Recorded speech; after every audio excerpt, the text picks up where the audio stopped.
Oh yes, it's cold outside and today we had enough snow to build a snowman.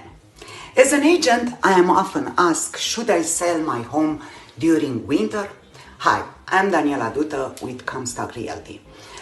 It used to be that the winter most months were the worst month to sell your house due to less than ideal condition and the buyer's mentality that sellers are more desperate trying to sell their homes during winter and holiday months.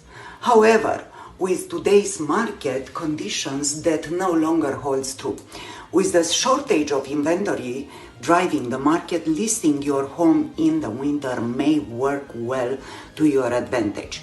More likely than not, the buyers that are viewing your property are not just noisy lucky loose, but rather serious motivated buyers that need to purchase.